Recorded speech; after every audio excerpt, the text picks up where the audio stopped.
Hi, I'm Claude. And I'm Clinton, and we're the Lamest Defenders. So for today's MCU Legacy Review, we're going back in time with Doctor Strange. Speaking of going back in time, there's a lot of time stone stuff in this movie. So I beg the question to you, good sir, what would you do with the time stone? I can think of a few things. I've been looking forward to this all week.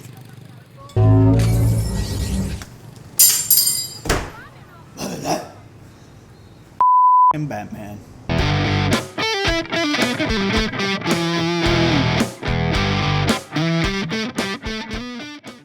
Thanos.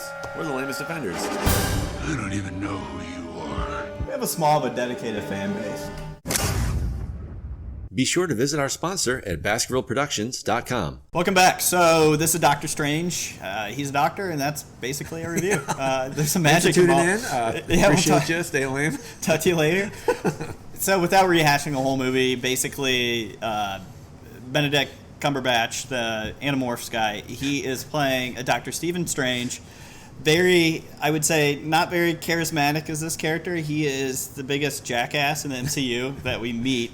Really full of himself. For an origin story, you just don't like him really in the beginning. Like Tony Stark or Captain America, anybody like that. Like he's just like, this guy's kind of a dick. Yeah, he's just nothing likable so about him. Full of himself. But I will say, so in the beginning of the movie, it shows, I guess, his prowess with the scalpel. Basically, he's doing all these surgeries, and I really like that Marvel wasn't too shy about showing surgery stuff. I mean, it wasn't ER or anything like that, but it still showed like operations. I think there's a little bit of blood here and there. Oh, sure. Well, Amy Adams is an MD now because of this movie. Yeah, basically. Wait, you mean Rachel McAdams? Yeah, that's who I said.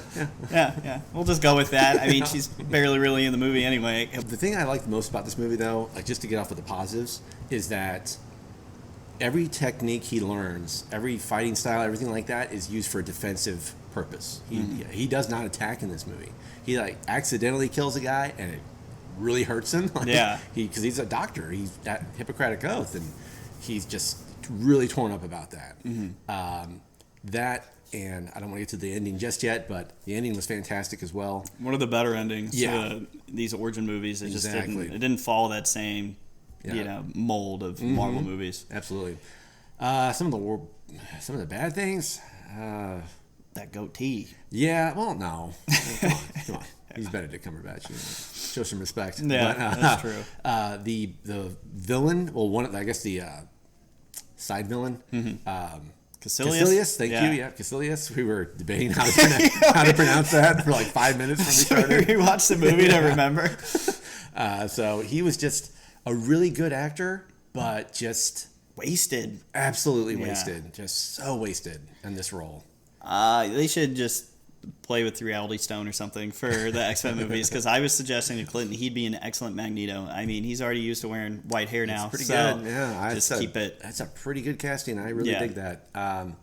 But unfortunately, we're getting back to this movie. Wong is great in the movie. Mordo is awesome too. Mordo, really, to me, I love this actor. He was in 12 Years a Slave, and that movie was really powerful. And this actor, you could tell he wasn't doing it just for the paycheck. Like, it seemed like he actually cared. And pretty much that's what you can say about all the actors in this movie specifically. Yeah. Maybe not in the Iron Man movies with Gwyneth Paltrow, who didn't even remember she was in Spider-Man Homecoming. But for this, it just seemed like the actual actors cared about it. And that's what made this movie a little bit more unique for me. Even the ancient one. Was Tabitha Swinton, I think? Yeah, Tilda. Tilda, excuse me. And she even brought it, and she's an Oscar winner. She's like, what am I doing here? Why is my head shaved? So real handsome woman. Yeah.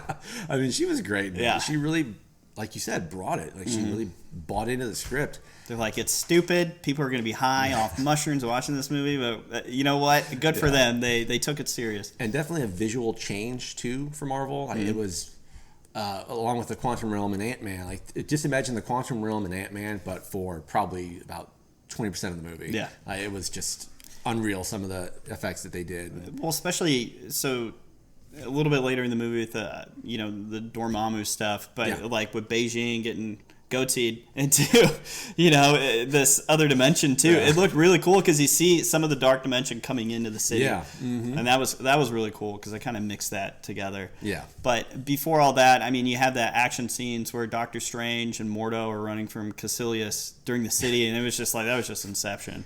Oh yeah. No, it was. It was still awesome though. Yeah, it was great. But again, actually, probably my favorite scene in the entire movie was the Sanctum Sanctorum. Okay. The fight scene in there where Strange is turning the dial and having them go into different parts of the world and all that stuff. And it's like he's going to a mountain range, then a desert, then the ocean. And then he gets Caecilius in the gimp suit. Right? It's like, why do they have that? Yeah. Well, Quentin Tarantino produced the movie for about 5 seconds. That was his contribution. Yeah, to and he's like, yep, that's mine. Yeah. Count it. And it also shows you the cape. Yeah. I'm blanking on the name right now.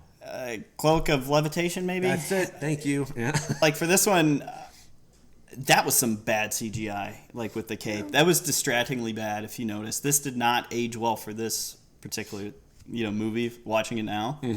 Because, like, it just looks like melted ice cream coming on the screen. It's like, whoosh. Like, it just didn't age well. Yeah, that's fair. But, I mean, none of these movies are going to age well in probably like 10 years, 5 years from now. I mean, I'm sure the next big Marvel tentpole movie is going to be just make this look like garbage. So. Right.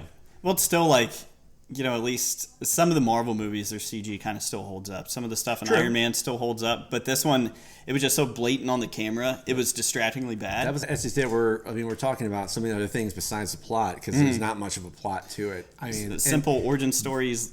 Learning how to do magic to fix his hands, and that's fine, and it's good and it's serviceable. It's not as charming as Iron Man 1, like you said, but it's just it's actually, or even Ant-Man. It's still it's one of the weaker entries. It's not bad. It's just not as good as, which is a bummer because I'm looking incredibly forward to the Multiverse of Madness. Directed by Sam Raimi. That actually might be my most anticipated movie from the next phase. Like, that looks amazing. You know what would make that movie better? Is this Sam Raimi just did Spider-Man 4. True. Yeah, just dust it under the rug. But, it just, Doctor Strange is a cool character, and he opens up plenty of different dimensions for the Marvel Universe to play with. And it's just exciting to see where he goes. And like you said, this movie was good. It was serviceable. And, I think, I had a good time watching it. It definitely wasn't my favorite, but I didn't regret watching it in theaters. And the Dormammu, where not a single punch is thrown by the protagonist, Strange. He doesn't do anything. He basically does a quick save. Yeah. And it's just, that's how he beats the end boss. Like, it was great. I just love when he's talking to Dormammu and he's got him like trapped there, and then Dormammu's face is like, what? That was also voiced by Benedict Cumberbatch. Dormammu. Yep. So he's little fingers all over this movie. So the Shocker just like doing all of his spells. That's the other thing. Like, it's great. I understand that we're learning about Doctor Strange and we're getting acquainted with him, but Infinity War is where you see his potential. Yeah. And it's incredible. Like, this whole I want thing more with of Thanos. that. Yeah, he went ham on Thanos. He did. Like, he is got really close to beating him, just almost on his own. So, yeah. I mean, and now that Tony Stark is gone, spoiler alert, but now that Tony Stark is gone, Doctor Strange is pretty much going to be taking the mantle of head of the Avengers. Right. If they're smart about it. He's already got the goatee. Yeah. He's set. Yeah, I think we're good with that. Yeah.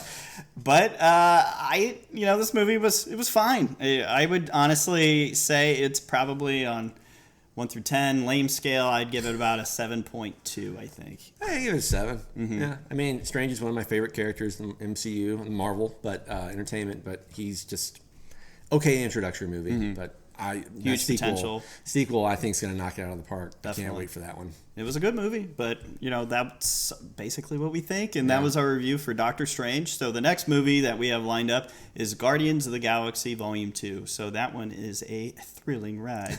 So we'll catch you guys next time. Thanks so much. Stay lame. Bye.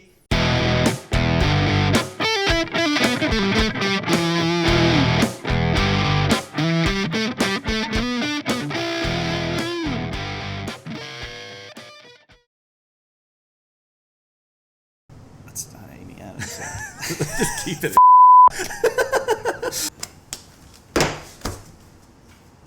What was that?